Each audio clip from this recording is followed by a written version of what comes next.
नमस्कार सभी को। बच्चों को ढेर सारा स्नेह।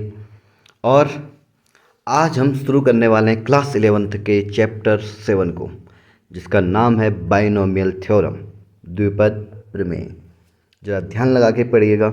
हमारी कोशिश है कि आपका पूरा सिलेबस हम कंप्लीट करें, और इसी सिलसिले में अभी तक हम कई सारे चैप्टर पढ़ चुके हैं। जैसा कि आपको पता है, इससे पहले सबसे पहले हमने सेट्स पढ़ रखा था, फिर सेकंड चैप्टर हमने रिलेशन एंड फंक्शन को पढ़ा था, कॉम्प्लेक्स नंबर को हम पढ़ चुके हैं, उसके बाद परम्यूटेशन एंड कॉम्बिनेशन को हम पढ़ चुके हैं, और आज शुरू हो रहा है बाइनोमियल थ्योरम।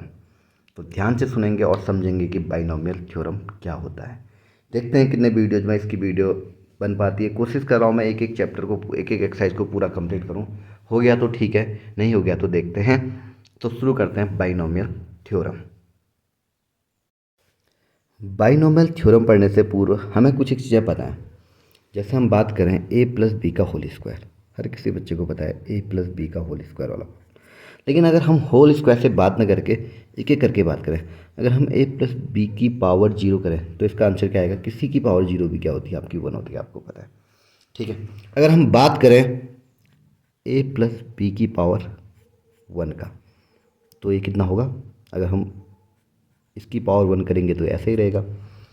अगर हम बात करें ए प्लस बी की पावर टू, तो शायद ये भी हम बना लेंगे, जिसका फॉर्मूला होता है A square plus 2ab plus B square. Starting से देखिए, ध्यान से देखिए, तभी कॉन्सेप्ट अच्छे से समझ में आता है, वरना फिर कन्फ्यूजन हो जाता है।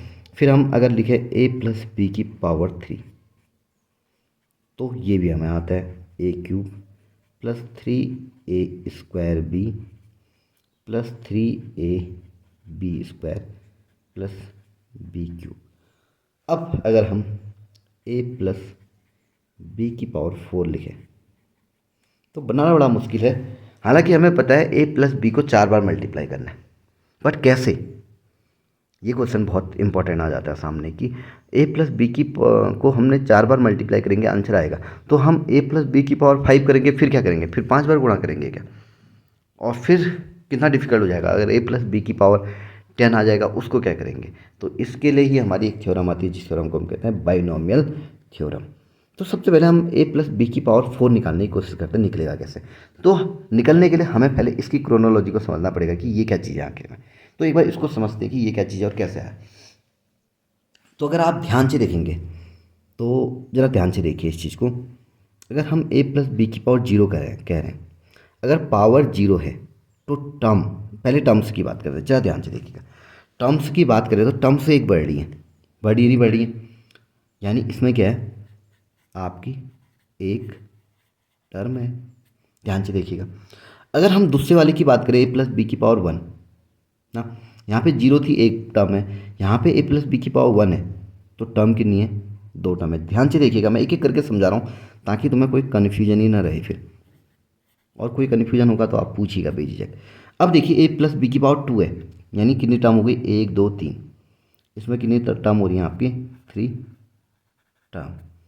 अगर आप इसको देखेंगे तो ए प्लस बी की power three, one two three four, यानी कितनी टर्म है? Four term. तो अगर हम ध्यान दें, ए प्लस बी की पावर फोर करेंगे तो हमारी 5 टर्म्स आने वाली हैं। ये बात समझ में आ रही है आपको? क्योंकि अगर पावर जीरो थी तो एक टर्म आई, पावर वन थी तो दो टर्म आई, पावर टू थी तो थ्री टर्म आई, और पावर थ्री थी तो कितनी टर्म आई? Four term. तो फोर होगी तो 5 टर्म आएंगी, और 10 होगी तो 11 टर्म आएगी। इतना तो हमें समझ में आ गया। फिर ज़रा ध्यान से और समझने की कोशिश करते हैं। यहाँ से देखिए ज़रा ध्यान से, अगर हम ए प्लस बी की पावर को देखें, यहाँ से लेके यहाँ तक देखें, तो ए की पावर स्टार्टिंग में सबसे हाइस्ट है। देखिए टू, फिर थ्री, फिर देखिए ए की पावर कम होती जा रही है। यहाँ पे टू हो गई, फिर यहाँ पे वन हो गई, और यहाँ पे ए की पावर जीरो हो गई ना। और सिमिलरली आपका अगर यहाँ से देखेंगे तो बी की पावर को देखेंगे तो आप बी की पावर यहाँ जीरो है, फिर वन है, फिर टू है। ये देखो बी की पावर जीरो, फिर वन, फिर टू, फिर थ्री, यानी ए की पावर डिक्रीजिंग ऑर्डर में, यानी ए की पावर क्या हो रही है? धीरे धीरे कम हो रही है लास्ट तक, और बी की पावर क्या हो रही है? बढ़ रही है। आप लोग इजीली देख सकते हैं। तो अगर हम इस हिसाब से इसका फॉर्मूला बनाना चाहें तो कुछ एक चीज़ें तो हम बना सकते हैं। जैसे मैं एक काम करता हूँ, इसी का क्यों हम एक प्लस बी की पावर 5 का ही बनाने की कोशिश करते हैं। अब जरा ध्यान से देखिए, ए की पावर बढ़ रही है और 4 है तो यानी 5 टर्म होंगे, और 5 है तो 6 टर्म होंगे। तो पहला टर्म तो हमारा नॉर्मल सी बात है, ए की पावर कितना होगा, यहाँ पे देखो पावर 4 होगा। फिर क्या होगा, प्लस कोई संख्या होगी। अब संख्या क्या होगी वो नहीं लिख सकते हम अपने हिसाब से, तो इसके लिए हम क्या करते हैं, संख्या के लिए जगह छोड़ देते हैं। फिर हमें पता है क्या होगा, ए की पावर कम होगी यानी ए की पावर 3 हो जाएगी, और बी आपका स्टार्ट हो जाएगा। यहाँ बी की पावर 0 थी, यहाँ बी की पावर 1। अब पावर घट रही है, देखो संख्या क्या होगी ये हमें नहीं पता, ए स्क्वायर होने का है क्योंकि एक संख्या घटेगी, और बी बढ़ेगा तो बी स्क्वायर होगा। फिर देखिए फिर क्या होगा, यहाँ पे हमें नहीं पता, लेकिन हमें पता है ए की पावर क्या हो रही है, घट रही है, और बी की पावर क्या है, बढ़ रही है। और लास्ट में क्या होगा हमें पता है, क्योंकि ए की पावर तो 0 हो जाएगी और बी की पावर क्या हो जाएगी 4। देखिए टर्म 1 2 3 4 5 टर्म हो चुके हैं, लेकिन लिखना क्या है अभी भी हमें समझ में नहीं आया, क्योंकि लिखने की क्रोनोलॉजी समझ में नहीं आ रही है कि लिखा कैसे है इसको, ठीक है ना। अब ए प्लस बी की पावर 5 को भी देख लेते हैं। पहले ए की पावर 5 होना निश्चित है, प्लस कोई संख्या होगी, ए की पावर घटेगी यानी 4 होगी, बी हो गया। फिर देखिए आप समझ गए होंगे, ए की पावर घट रही है, यहाँ पे संख्या आएगी, संख्या मैं लिख नहीं रहा हूँ ध्यान रखना, ए की पावर 3 बी की पावर 2। फिर संख्या आएगी, ए की पावर फिर कम होगी 2 और बी की पावर बढ़ेगी। फिर और देखिए संख्या घटेगी, ए की पावर 1 और बी की पावर 4। फिर ए की पावर 0 यानी बी की पावर क्या हो गई 5। देखिए 1 2 3 4 5 6 टर्म, तो यानी हमें फॉर्मूला बनाना आ गया। ध्यान से देखिए आपको फॉर्मूला बनाना आ गया, लेकिन अभी भी एक दिक्कत है। दिक्कत क्या है, यहाँ पे क्या आएगा ये हमें अभी भी समझ में नहीं आया।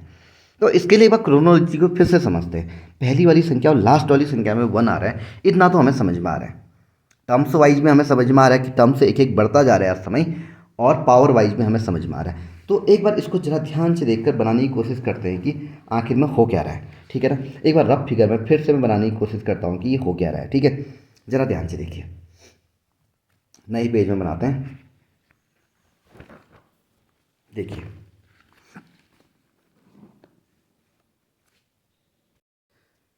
तो यहाँ पर मैंने लिख लिया इंडेक्स और कोफिशिएंट। अब देखिए अगर पावर 0 है ना, तो कोफिशिएंट क्या आ रहा है, ए प्लस बी की पावर 0 आपकी 1 आ रखी थी, यानी कोफिशिएंट क्या आपका 1। ध्यान से देखिए और समझने की कोशिश करिएगा। अगर पावर 1 है यानी इंडेक्स आपका 1 है, तो आपने देखा होगा ए प्लस बी यानी कोफिशिएंट 1 1 ही आया था आपका। यहाँ पर देखिए मैं एक बार ऐसे बनाने की कोशिश करता हूँ, यहाँ पे भी 1 आया था, यहाँ पर भी 1 आया था, दोनों में, ठीक है ना।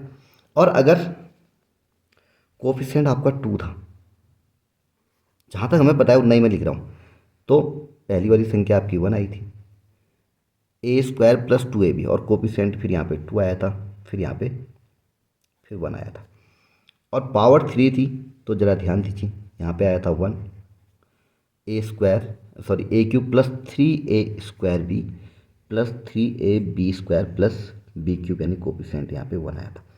यहाँ तक तो हम बना सकते हैं क्योंकि हमें आता भी। अब देखिए यहाँ पे बात करें अगर 4 की, 4 में क्या हुआ होगा, और बात करें 5 की, 5 में क्या हुआ होगा, थोड़ा इसको समझने की बात करते हैं, ठीक है। ज़रा ध्यान से देखने की कोशिश करिए।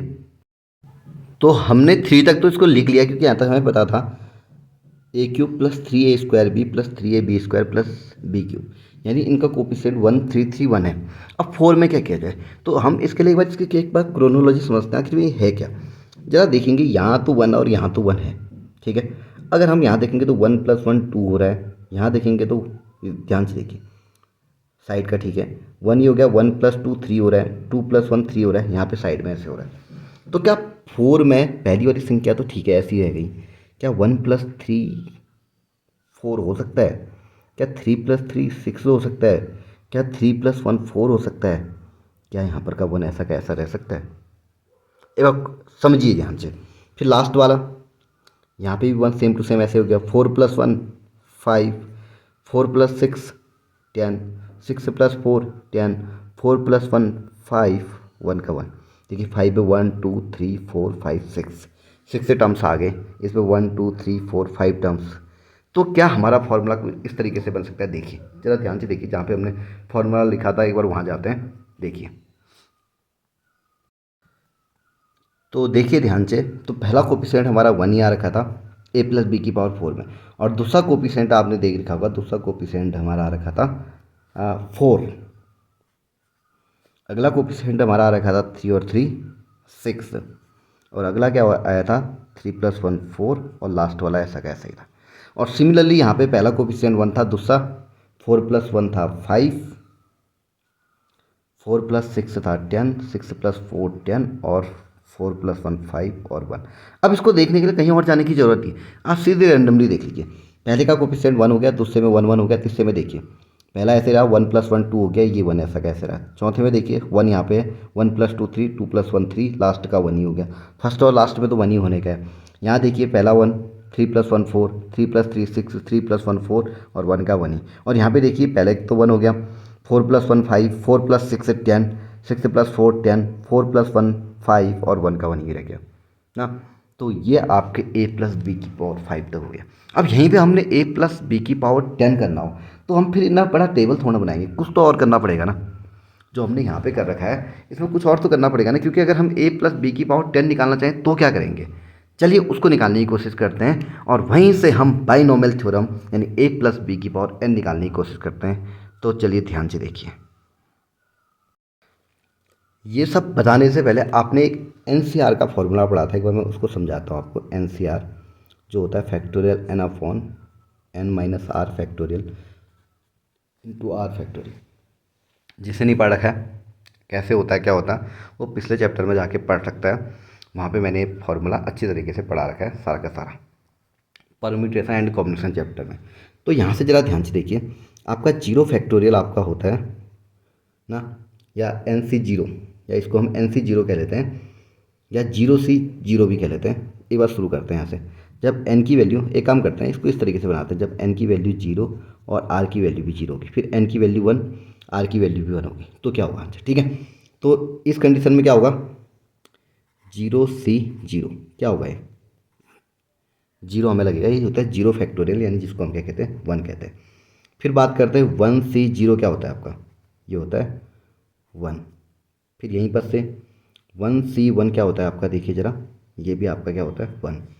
फिर यहाँ से देखिए 2C0 क्या होता है आपका, 2C0 क्या होगा आपका, यही देखो 2 × 2 - 0 फैक्टोरियल इंटू 0 फैक्टोरियल, 2 × 2 हो गया, क्योंकि 0 से 0 0 हो जाता है, तो ये 2 से 2 कट गया, तो यानी ये भी 1 बचा। अगर हम यहीं से 2C1 देखें तो ये क्या होगा, देखिए ज़रा ध्यान से, 2C1 आपका क्या होगा 2 होगा। वैसे ही 2C2 देखिए, ये क्या होता है आपका 2C2 करेंगे, ये भी आपका क्या होगा करीब करीब 1 के बराबर होगा। ठीक है, एक बार इसको समझिएगा ध्यान से। अब इसके बाद 3 में चलते हैं, 3C0 मैं आपको ऐसे बताता हूँ जल्दी जल्दी में। 3C0 आपका क्या होगा 1 होगा, 3C1 आपका क्या होगा 3C1 3 होगा, 3C2 आपका क्या होगा 3 होगा, 3C3 आपका क्या होगा ये भी 1 होगा। ऐसे अगर हम 4 में निकालें तो 4C0 क्या होगा आपका 1 होगा, 4C1 क्या होगा 4 × 4 - 1 यानी 3 फैक्टोरियल, समझ रहे हैं ना आप। ठीक है ना, तो 4C1 आपका 4 होगा, 4C2 आपका क्या होगा 6 होगा। ठीक है ना, वही है आपको फॉर्मूला बार बार कह रहा हूँ, 4 - 2 × 2 फैक्टोरियल, यानी 4 × 3 × 2 फैक्टोरियल हो गया ना, अपॉन 2 फैक्टोरियल ऐसा का ऐसा रहा इंटू 2 फैक्टोरियल और है 2 × 1, 2 से कट गया 2 से कट गया 2 टाइम 3 × 2 = 6, इसलिए 6 हुआ। ठीक है, ऐसे ही 4C3 देखें, 4C3 क्या होगा आपका 4C3 मल्टीप्लाई करेंगे तो ये हो जाएगा 4, और वैसे ही 4C4 आपका 1 होगा। ऐसे ही देखिए लास्ट 5 का एक बार बताते हैं, 5C0 क्या होगा आपका 1, 5C1 क्या होगा आपका 5 5 5 5 5, ठीक है 5 हो गया। 5C2 क्या होगा देखिए 10, 5C3 क्या होगा आपका 10, 5C4 क्या होगा आपका 5, और 5C5 क्या होगा आपका 1। इतना सब क्यों बताया मैंने, एक बार समझिए ध्यान से। ठीक है, आप किसी भी फॉर्मूले में लगा के इसको बता सकते हो। तो एक बार देखिए ज़रा, यहाँ से देखिए, अब सवाल के कॉन्सेप्ट को समझिए। ये मैंने यहाँ पे बना रखा है देखिए। अब पहली वाली संख्या को देखिए, क्या ये, मैं एक बार यहाँ पे ध्यान से समझने की कोशिश करिएगा कि ये क्या चीज़ है। ज़रा ध्यान से देखिए और इसको समझिए मैं क्या कहना चाह रहा हूँ। अगर आप इस 1 को देखेंगे तो ये क्या, ये 1 0C0 लग रहा है आपको। ध्यान से देखिए, क्या अगर हम इस वाले 1 की बात करें, ध्यान से देखिए और समझने की कोशिश करिएगा कि इस कॉन्सेप्ट को अच्छी तरीके से।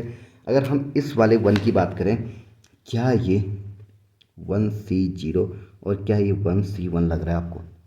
अगर आप थोड़ा सा नीचे जाएंगे तो क्या ये आपको 2 वाली संख्या ना 2C0, 2C1, 2C2 लग रही है? अब देखो जरा वैल्यू देख लीजिए, 2C0 की 1, 2C1 की 2 और 2C2 की 1, ऐसा ही है ना? क्या ये आपको 3C0, 3C1, 3C2 और 3C3 लग रहा है? कैसे? देखो 3C0 1 1, 3C1 आपका 3, 3C2 आपका 3 और 3C3 आपका 1, ठीक है। और ये आपका similarly 4C0, 4C1, 4C2, 4C3 और 4C4 लग रहा है। सिमिलरली ये 5C0, 5C1, 5C2, 5C3, 5C4 और 5C5।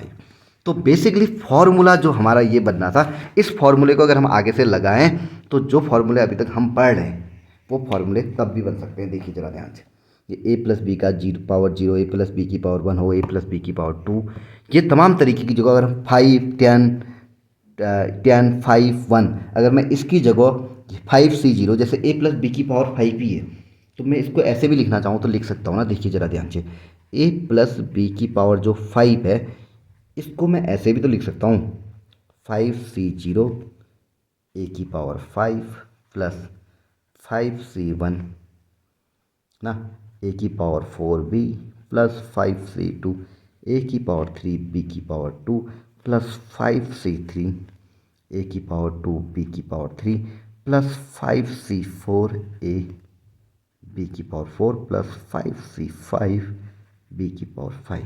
और यहाँ पे हम लिखना चाहें b की पावर 0 और यहाँ पे a की पावर 0 भी लिख सकते हैं। तो ये फॉर्मूला तो कुछ इस तरीके से बनने हैं ना। सिमिलरली आप यहाँ पे भी देख सकते हो, यहाँ पे भी जैसे ये a प्लस बी की पावर 2 है, इसको हम ऐसे भी तो लिख सकते हैं 2C, यहाँ पर हाँ 2 की बात है, 2C0 a square plus 2C1 a square 2ab plus 2C2 B square, इस तरीके से लिख सकते हैं ना। तो यही जो सीरीज है यही तुम्हारी बाइनोमियल सीरीज बनती है और इसी में हम n टर्म तक के फॉर्मूले को लगा सकते हैं, निकाल सकते हैं। तो एक काम करते हैं, एक बार n तक तरीके के फॉर्मूले को निकालने की कोशिश करते हैं जो हमारे इस चैप्टर का मेन पॉइंट है। तो ज़रा ध्यान से देखिए, जैसे अभी तक आपने a प्लस बी की पावर 2 लिखा, एक बार ध्यान से जो चीज़ आपने लिख रखी उसी चीज़ को समझाता हूँ। a प्लस बी की पावर 2 को आपने लिखा a square plus 2ab plus B square, या और फॉर्म में कहें तो आपने इसको लिखा, ध्यान रखना, a की पावर धीरे धीरे घटी और b की पावर बढ़ी।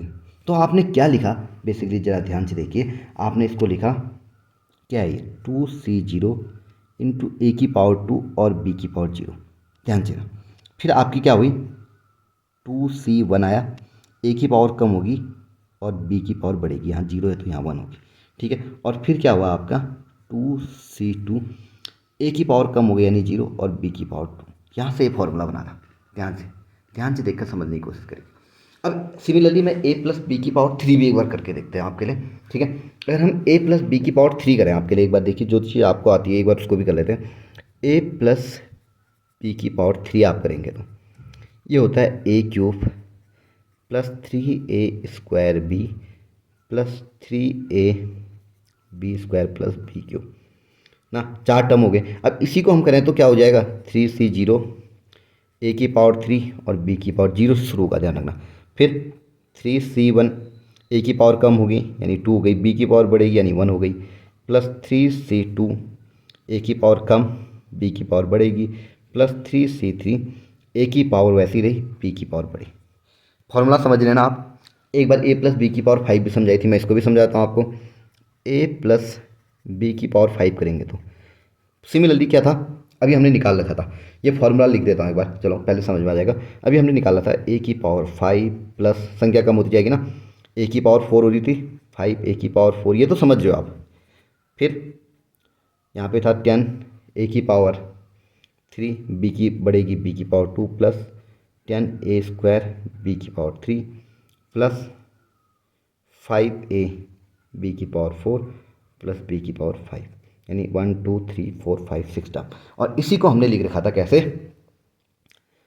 5C0 ए की पावर बढ़ेगी फुल और बी की पावर सबसे कम, फिर ए की पावर कम होगी, देखो 5c1 ए की पावर 4 बी की पावर 1 प्लस 5c2 ए की पावर 3 बी की पावर 2 प्लस 5c3 ए स्क्वायर बी की पावर 3 प्लस 5c4 ए की पावर 1 हो गई, बी की पावर 4 हो गई, और प्लस 5c5 ए तो अब आ गया आपका 0 और बी की पावर तुम्हारी 5 हो गई। ऐसे करके तुम्हारा ये फॉर्मूला निकला था। अब यहीं पे सबसे इम्पॉर्टेंट चीज़ आती है आपकी, जो फॉर्मूला आपको चाहिए मेन इम्पॉर्टेंट, वो है ए प्लस बी की पावर एन। इसके लिए क्या करोगे, ध्यान दीजिए, ए प्लस बी की पावर एन, इसके लिए आप क्या करोगे, ठीक है। इसके लिए क्या करोगे आप, वही सबसे पहले ही जैसे 5 5c0, 3 3c0, 2 2c0, वैसे n c0। ए की पावर बढ़ेगी यानी ए की पावर क्या होगी आपकी n, और बी की पावर सबसे कम।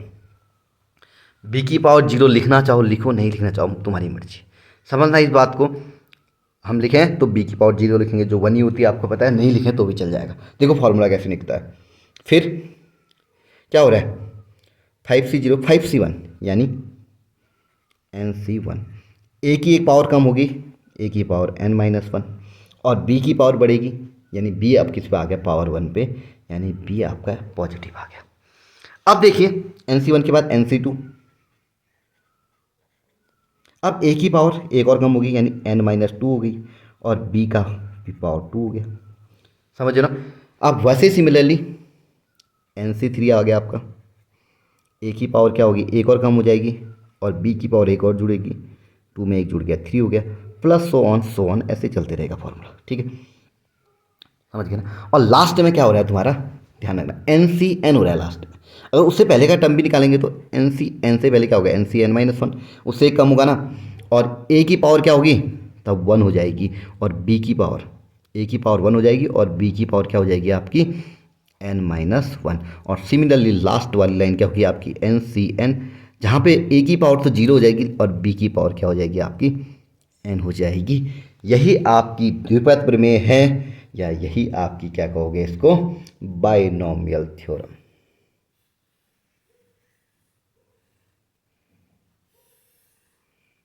ये आपकी रही बाइनोमियल थ्योरम। मैंने अच्छी तरीके से आपको समझा दिए, उम्मीद करता हूँ आपको बहुत अच्छी तरीके से समझ में आ गया होगा। पहली बार 20 से 25 मिनट मैंने वीडियो के बना रखे सिर्फ द्विपद प्रमेय यानी बाइनोमियल थ्योरम को आपको समझाने के लिए। एक बार ध्यान से समझिए, ध्यान से सवाल बनाने की कोशिश करिए। उम्मीद करता हूँ आप बड़ी आसानी से इस चैप्टर को समझ जाएंगे। और लिखाने के लिए मैं फॉर्मूला डायरेक्ट लिखा सकता था आपको, लेकिन ये फॉर्मूला कहाँ से आया, क्यों इसका ओरिजिन हुआ, यह आपने समझना बहुत ज़रूरी था। एक बार देखिए हमने पढ़ा क्या क्या है, बहुत इंपॉर्टेंट चीज़ पढ़ रखी है बेटा आज, ठीक है। अगर आप देखेंगे तो हमने यहाँ से बाइनोमियल थ्योरम स्टार्ट कर रखी थी। मैंने सबसे पहले आपको a प्लस बी की पावर 0 यहाँ से शुरू कर दिया था। a प्लस बी की पावर 0 में 2 टर्म्स कैसे हैं, a की पावर बढ़ कैसे रही है, जैसे a स्क्वायर, यहाँ देखो a3 फिर घट रही है धीरे धीरे, और b की पावर धीरे धीरे बढ़ रही है। a की पावर डिक्रीजिंग ऑर्डर में, b की पावर इंक्रीजिंग ऑर्डर में, और यहीं से हमने निकाल रखा था ये आया कैसे। तो हमने एक फ्लो चार्ट बनाने की कोशिश कर रखी थी। तो हमने 5 तक ये चार्ट बना तो लिया था, लेकिन फिर भी कन्फ्यूजन था कि यार जब n टर्म्स हो 10 टर्म्स हो हम ऐसे थोड़ा बनाते रहेंगे। तो इसी के लिए हमने अपने कॉम्बिनेशन, परम्यूटेशन एंड कॉम्बिनेशन का फॉर्मूला निकाला था कि हम इसको किस तरीके से लिखते हैं, और उसको इस तरीके से लिखा तो हमने उस फॉर्मूले को उसी तरीके से कन्वर्ट किया। तो हमने देखा तो 2c0 2c1 2c2 यही संख्या आ रही थी ना। और ये भी मैंने आप लोगों के लिए बना रखा था, देखिए यहाँ ध्यान से, ये चीज़ भी हमने आप लोगों के लिए ऑलरेडी बना रखी थी। तो जब मैंने ये बना के देखा, हमने देखा तो ये चीज़ें हमें को रिलेट लगी कि ए की पावर घटते जा रही है, बी की पावर बढ़ते जा रही है, और सिमिलरली जो पावर है वहीं से हम शुरू करें 2c0 2c1 2c2, वैसे 3 से 3c0 3c2 और 3 और 5 के लिए 5c0, वैसे n के लिए भी हमारा ये फॉर्मूला बना था nc0 plus nc1 plus nc2 plus nc3। तो पूरा फॉर्मूला करेंगे तो nc0 a की पावर n और b की पावर 0 होगी यहाँ पे, प्लस nc1 a की पावर n-1 कम हो गई, b की पावर जुड़ गई 0 प्लस 1 हो गया, nc2 इसमें कम हो गई एक, तो a की पावर n-2 और b की पावर 2, ऐसे nc3 प्लस a की पावर n-3 b की पावर 3।